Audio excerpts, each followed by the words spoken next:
Oh, Vincent Vega, our man in Amsterdam. Jules Winfield, our man in Inglewood. Get your asses down in here. God damn, nigga, what's up with them clothes? You don't need more than that. Where's the big man? Big man's right over there taking care of some business.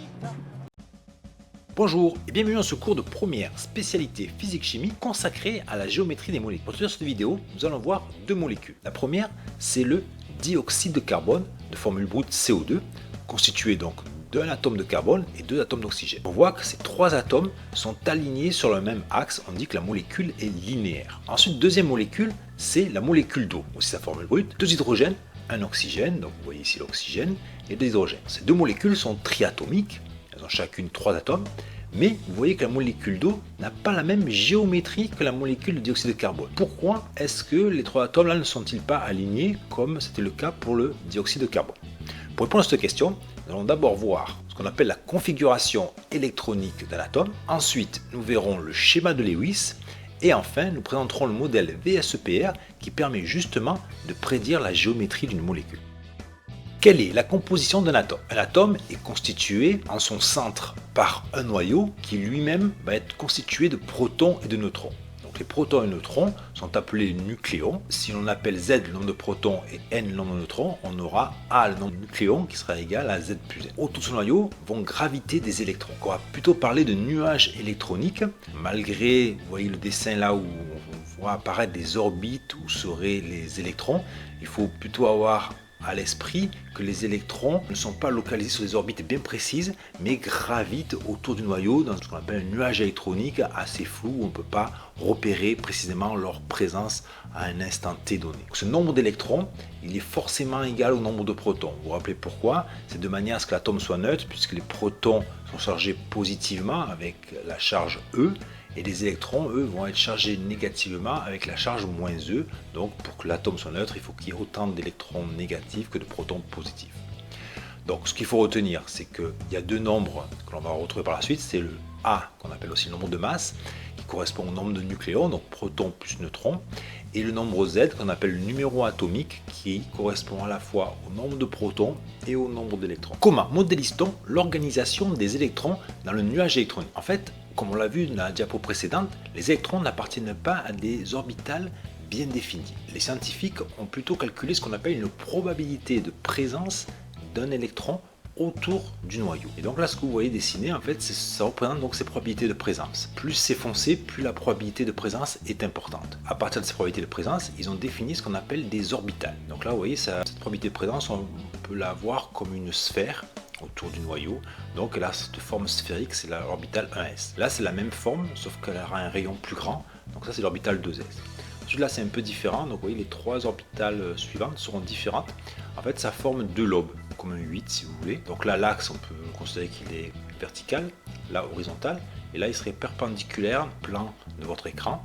Donc on a l'orbitale 2px, 2py et 2pz. Ensuite, une fois qu'on a vu ces différentes orbitales, ils vont être classés par niveau d'énergie croissant. En fait, les électrons qui appartiennent à ces différentes orbitales auront une énergie. Là, l'énergie sera la plus basse, donc c'est l'orbitale 1s, puis après nous avons l'orbitale 2s, puis l'orbitale 2p.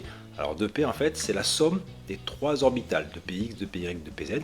Donc ça s'appelle l'orbital 2p parce que chaque fois les électrons présents dans ces orbitales-là auront la même énergie. Ainsi de suite, après nous avons 3s, 3p, 4s, 3d, 4p, 4d et 4m. Chaque orbitale va pouvoir contenir au maximum 2 électrons. Donc c'est pour ça que là nous aurons 2 électrons possibles. La 2 électrons, la 6, puisque comme vous avez vu il y avait 3 orbitales, donc 2 fois 3, 6. 2, de nouveau 6, c'est le même principe. 2 électrons, normal, c'est une orbitale S. 3D, là c'est 10. Vous imaginez bien qu'il y aura 5 configurations comme celle-ci, donc 2 fois 5, 10, etc. En première, nous on va se limiter uniquement aux 5 premières orbitales, donc 1s, 2s, 2p, 3s, 3p. Et donc là, avec le nombre d'électrons total qu'on pourra traiter, ça sera 18. Il suffit de faire la somme. 2 plus 2, 4, plus 6, 10, plus 2, 12, plus 6, 18. Comment écrit-on la structure électronique d'un atome? Donc là, je vous fais apparaître les 5 orbitales électroniques que l'on va étudier en première. Donc là, 1s qui peut contenir au maximum 2 électrons, 2s 2 électrons, 2p 6 électrons, 3s 2 électrons et 3p 6 électrons. Prenons un exemple pour comprendre comment écrire la structure électronique d'un atome. Donc je prends l'atome le plus simple, c'est l'atome qui contient un seul électron. Donc donc c'est l'hydrogène. Cet électron, en fait, il va appartenir à l'orbital de plus bas niveau énergétique, donc à l'orbital 1s. Et donc pour dire qu'il y a un seul électron, je mets un 1 en exposant par rapport au nom de l'orbital. Maintenant, je prends l'atome d'hélium. Donc l'atome d'hélium contient 2 électrons. Donc, étant donné que je mets 2 électrons sur l'orbital 1s, donc je vais mettre mes 2 électrons ici. Donc l'écriture, ça sera 1s2. Ensuite, passons au carbone. Donc le carbone, lui, il a 6 électrons. Donc je vais mettre 2 électrons sur la première orbitale. Je vais en mettre 2 aussi ici. Et donc il m'en restera 2 à mettre sur l'orbital 2p. Donc voilà comment j'écris la configuration électronique du carbone, 1s2, 2s2 et 2p2. Au lieu de traîner le 1s2 ici, on préfère écrire que ça correspond à la configuration électronique de l'hélium. Donc je mets entre crochets l'hélium, j'écris uniquement 2s2, 2p2. On verra par la suite que en écrivant ainsi la configuration électronique, je mets en évidence les électrons de la couche externe. Et voilà, ce sont ces électrons-là qui vont nous intéresser par la suite. Ensuite, l'azote. L'azote, lui, il a un électron de plus que le carbone. Donc il y aura exactement la même configuration ici, sauf qu'à la place du 2, on aura un 3, qu'on va retrouver aussi ici. Pareil pour l'oxygène. L'oxygène, lui, il a 8 électrons. Donc un électron de plus que l'azote. Donc le 3, il va être remplacé par un 4. Pareil ici. Maintenant, je vais passer à l'argon. L'argon est l'atome qui aura le plus d'électrons par rapport aux 5 orbitales qu'on s'est limité ici. Donc là, on va remplir toutes les orbitales. Donc je vais mettre 2 électrons sur l'orbital 1s, 2 électrons sur l'orbital 2s, 6 électrons sur l'orbital 2p, 2 électrons sur l'orbital 3s et 6 électrons sur l'orbital 3p. Et donc, en appliquant le même principe qu'ici, l'atome qui a pour configuration électronique 1s2, 2s2, 2p6, c'est le néon. C'est pour ça que je vais entre crochets néon. Et voilà, j'écris que la configuration électronique des électrons de la couche externe, donc 3s2, 3p6. Quel est le principe du schéma de Lewis? Alors Gilbert Lewis a constaté 2 choses. Premièrement, seuls les électrons de la couche externe sont impliqués lors des réactions chimiques. Et deuxième chose qu'il a constaté, c'est pour qu'un atome soit stable chimiquement, il doit saturer sa couche externe pour acquérir la structure électronique des gaz rares. Je fais apparaître ici la classification périodique simplifiée, c'est-à-dire qui présente uniquement les 18 premiers éléments. Donc là, nous retrouvons les gaz rares avec l'hélium, le néon et l'argon. Vous vous rappelez que les éléments sur la même colonne ont la même couche externe, c'est-à-dire le même nombre d'électrons sur leur couche externe. C'est pour ça que l'hélium, néon et l'argon auront leur couche externe saturée. Alors le néon et l'argon ont 8 électrons sur leur couche externe, tandis que l'hélium n'en a que 2. Ce qu'on peut dire, voilà, c'est que ces 3 éléments ont leur couche externe saturée. Les 3 premiers éléments, eux, ils ont un seul électron sur leur couche externe. Le beryllium et le magnésium, eux, ont 2 électrons en trop. Et le fluor et le chlore, eux, il leur manque un électron pour saturer leur couche externe. Comment le schéma de Lewis représente les électrons de la couche externe d'un atome? Le plus simple, c'est de prendre des exemples. Donc on va prendre différents atomes et écrire leur schéma de Lewis. Alors la première ligne, donc, je vais mettre différents éléments, puis leur configuration électronique, puis les électrons de la couche externe, puis leur schéma de Lewis. Alors commençons par l'hydrogène de numéro atomique 1. Donc on a déjà écrit sa configuration électronique, c'est donc 1s1. Donc il a un seul électron et cet électron appartient à sa couche externe puisqu'il a une seule couche de rempli. Donc voilà comment on représente le schéma de Lewis de l'atome d'hydrogène. On met H, le symbole de l'élément, au milieu et on rajoute un point qui représente cet électron présent sur sa couche externe. Ce point, ça correspond donc à un électron dit célibataire. Prenons un deuxième exemple qui est du carbone. Z égale 6. La configuration électronique qu'on avait écrite, c'est la configuration de l'hélium plus sur la couche externe, 2s2, 2p2, donc 4 électrons sur sa couche externe. Donc voilà comment je vais le représenter. Donc C, vous vous rappelez, c'est le symbole de l'élément carbone. Et donc les 4 électrons de la couche externe, je vais mettre 4 points qui correspondent donc à 4 électrons célibataires. Maintenant je passe à l'azote, Z égale 7. Donc là sa configuration électronique, ça sera l'hélium, 2s2, 2p3. Donc il y aura 5 électrons sur sa couche externe. Et voilà comment je le représente, c'est-à-dire que une fois que j'ai mis 4 électrons sur la couche externe, comme j'avais fait pour le carbone, le 5e électron, en fait, il va former ce qu'on appelle un doublet non liant. Il va apparaître ici, c'est un doublet de 2 électrons non liants. On verra plus tard, lorsqu'on verra le schéma de Lewis des molécules, pourquoi ce terme non liant. Maintenant, je passe à l'oxygène, Z égale 8. Donc la configuration électronique, c'est He, 2s2, 2p4. Donc là, il y a 6 électrons sur la couche externe. Et voici son schéma de Lewis, donc l'oxygène, le O, symbole de l'oxygène, les 2 électrons célibataires, le doublet non liant et un deuxième doublet non liant puisqu'il y a un électron de plus par rapport à l'azote. Alors je finis par le chlore, Z égale 17, donc la configuration électronique, là sera la configuration du néon plus 3s2, 3p5, donc 7 électrons sur la couche externe. Voici son schéma de Lewis, 3 doublets non liants et un électron célibataire. Alors ensuite, pour un atome, ce qui est important, c'est ce qu'on appelle sa valence. La valence, c'est le nombre d'électrons célibataires qu'il a sur sa couche externe. Vous verrez plus tard que ça va correspondre au nombre de liaisons que pourra réaliser l'atome pour former des molécules. L'hydrogène a un seul électron célibataire, donc sa valence vaut 1. Le carbone, il a 4 électrons célibataires, donc sa valence vaut 4. L'azote, il en a 3, balance 3, 2, donc balance 2, et 1. On a vu que les gaz rares étaient les seuls atomes stables d'un point de vue atomique. C'est-à-dire que les autres atomes, eux, ne sont pas stables, donc ils vont devoir faire des choses pour se stabiliser. Et donc cette chose, c'est saturer leur couche externe avec 8 électrons, ce qu'on appelle la règle de l'octet. Donc pour cela, il y a deux possibilités. La première, c'est de former des ions atomiques. Donc perdre ou gagner un certain nombre d'électrons pour donner naissance à des ions qui auront leur couche externe saturée. C'est le cas ici, vous voyez, du sodium et du lithium qui ont un électron en plus par rapport au gaz rare ici. Donc eux, ils vont former des cations Li+, Na+, c'est-à-dire donner cet électron qu'ils ont en trop sur leur couche externe. Le beryllium et le magnésium, eux, ils ont 2 électrons en trop, donc ils vont former les ions Be2+, et Mg2+. Par contre, le fluor et le chlore, eux, il leur manque seulement un électron pour avoir la configuration électronique du néon ou de l'argon. Donc eux, ils vont prendre un électron quelque part, le gagner, et donc donner naissance aux anions F- et Cl-. La deuxième possibilité pour les atomes, ça va être de former des molécules, donc en faisant des liaisons covalentes avec d'autres atomes. Donc s'associer avec d'autres atomes pour mettre en commun des électrons. Comment? Le schéma de Lewis représente une molécule. Ce qu'il faut savoir, c'est que les atomes d'une molécule sont liés par des liaisons covalentes. Celle-ci résulte de la mise en commun d'électrons célibataires entre deux atomes. Pour bien comprendre le schéma de Lewis pour une molécule, nous allons prendre 3 exemples. Tout d'abord, le dichlore, comme on peut le voir, est constitué de 2 atomes de chlore.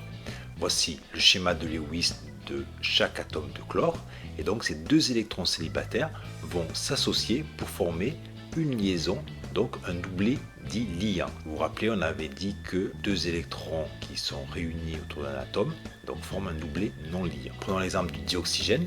Donc là, nous allons avoir 2 atomes d'oxygène, donc voici le schéma de Lewis, et là, ils vont réaliser 2 liaisons avec chaque fois un électron célibataire de chaque atome, et on aura une double liaison covalente entre 2 atomes d'oxygène et 2 doublets non liants sur chaque oxygène. Prenons un 3e exemple sur la liaison covalente triple du diazote. Donc cette fois-ci, là on voit apparaître le schéma de Lewis de l'atome d'oxygène avec 3 électrons célibataires. Donc chaque électron célibataire va réaliser une liaison covalente. Donc on aura une triple liaison covalente entre 2 atomes d'azote.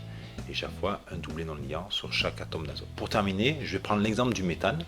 Alors le méthane, CH4, donc nous avons ici le carbone qui est tétravalent, c'est-à-dire sa valence est de 4, donc il va réaliser 4 liaisons simples covalentes avec 4 atomes d'hydrogène qui lui est monovalent, valence 2. Une fois qu'on a écrit le schéma de Lewis d'une molécule, il faut toujours s'assurer que la règle de l'octet est satisfaite. Alors en quoi ça consiste?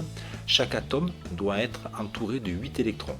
Et c'est pas parce qu'il y a un trait, donc un trait correspond à 2 électrons, ces 2 électrons, on considère qu'ils appartiennent à la fois à cet atome-là, par exemple ici l'hydrogène, et à la fois au carbone. C'est pour ça que le carbone, là, vient 8 électrons autour de lui. Par contre, l'hydrogène, lui, c'est l'exception. Lui, il satisfait la règle du duet, donc il peut réaliser qu'une seule liaison, donc il doit être entouré de 2 électrons. Quel modèle utilise-t-on pour interpréter la géométrie des molécules? Le modèle que l'on va voir nous, c'est le modèle dit VSEPR. Alors ça, c'est l'acronyme en anglais qui signifie valence, shell, électron, paire, répulsion, que l'on peut traduire par répulsion des paires électroniques de la couche externe. L'hypothèse de ce modèle, c'est de dire que les paires d'électrons se repoussent mutuellement. Alors c'est pas facile à comprendre, les électrons sont chargés négativement, donc les paires d'électrons sont repoussées. Ainsi, ces paires d'électrons vont se placer dans l'espace de manière à être aussi loin que possible les unes des autres. Le principe de la méthode, c'est le suivant. On identifie l'atome central. Ensuite, on fait l'inventaire des paires liantes et non liantes d'électrons situés autour de l'atome central. Et enfin, on construit la figure de répulsion en éloignant le plus possible ces paires d'électrons les unes des autres. Nous allons voir 3 figures de répulsion du modèle VSEPR à travers 3 exemples. Le premier exemple va concerner la molécule de dioxyde de carbone. Cette molécule est constituée d'un carbone et de 2 oxygènes. Voici le schéma de Lewis de ces 3 atomes. Et donc vous voyez que l'oxygène, avec ses 2 électrons célibataires, va former une double liaison avec 2 électrons célibataires du carbone. Et pareil de l'autre côté. Donc voici le le schéma de Lewis de la molécule de dioxyde de carbone. L'atome central, c'est le carbone et il est entouré de deux doubles liaisons. On a deux doubles paires liantes. La meilleure façon d'éloigner ces deux doubles paires liantes l'une de l'autre, c'est d'aligner donc le carbone et les deux oxygènes. Donc on va parler là de figure de répulsion dite linéaire. Deuxième exemple, le dioxyde de soufre. Donc je vous fais apparaître le schéma de Lewis du soufre qui ressemble à celui de l'oxygène. 4 électrons formant deux doublés non liants et 2 électrons célibataires. Je fais apparaître les deux atomes d'oxygène. Donc là, qu'est-ce qui va se passer? Alors l'atome d'oxygène, lui, il va associer ces 2 électrons célibataires avec par exemple les 2 électrons célibataires du soufre ici. Par contre lui, il va devoir trouver 2 autres électrons célibataires. Donc qu'est-ce qui va se passer? Ce sont les 2 électrons formant le doublé non liant ici qui vont s'associer aux 2 électrons célibataires. Donc il va rester ainsi sur le soufre un seul doublé non liant et formation de 2 doubles paires liantes. Donc au final, l'atome central qui est le soufre ici va être entouré de 2 doubles paires liantes et d'une paire non liante, donc ici. Et donc la meilleure façon d'éloigner ces 2 doubles paires liantes et de cette paire non liante, c'est de former ce qu'on appelle une figure de répulsion trigonale plate. Troisième exemple, le méthane. Donc, le méthane, c'est un carbone et 4 hydrogènes. Voici le schéma de Lewis de ces 5 atomes. Si on les associe, le carbone va s'entourer de 4 hydrogènes puisqu'il a 4 électrons célibataires. L'hydrogène a un seul électron célibataire. Donc voici le schéma de Lewis du méthane. Le carbone, donc, qui est l'atome central et qui est entouré de 4 liaisons simples covalentes, donc 4 paires liantes. Et donc là, la meilleure façon d'éloigner ces 4 paires liantes, c'est de former une figure de répulsion tétraédrique. En fait, si vous voulez, c'est comme une pyramide avec une base triangulaire. Pour conclure, nous allons revenir à la question qu'on s'était posée lors de l'introduction et qui était la suivante. Pourquoi la molécule d'eau n'a pas la même géométrie que celle du dioxyde de carbone, alors que les deux molécules sont triatomes? Maintenant, on a les outils pour le comprendre. Donc, on l'a déjà vu pour le dioxyde de carbone. Vous vous rappelez le CO2, donc là, je vous refais apparaître le schéma de Lewis des 3 atomes qui constituent la molécule. Et donc, il forme ce schéma de Lewis de la molécule. Et donc, sa représentation dans l'espace est celle-ci, puisque l'atome central est entouré de 2 doubles paires liantes. Et donc, la meilleure façon d'éloigner ces 2 doubles paires liantes, c'est de les aligner selon le même axe. Donc, on a ce qu'on appelle une structure de répulsion linéaire. Par contre, l'eau, je vous fais apparaître donc les schémas de Lewis de ces 3 atomes, donc H, O et de nouveau H. Voici le schéma de Lewis de la molécule d'eau. Et là, donc, l'atome central, qui est l'oxygène, va être entouré de 2 doublés non liants et 2 doublés liants, donc 4 doublés. Là, on va obtenir une figure de répulsion tétraédrique. Ainsi, quand on représente ici la molécule, on ne fait pas apparaître les doublés non liants. Et vous voyez, on retrouve cette forme-là, dite coudée, propre à la molécule d'eau. Donc voilà la justification pourquoi la molécule d'eau n'a pas une représentation géométrique dans l'espace linéaire, mais coudée. Je vous remercie pour votre écoute et à bientôt.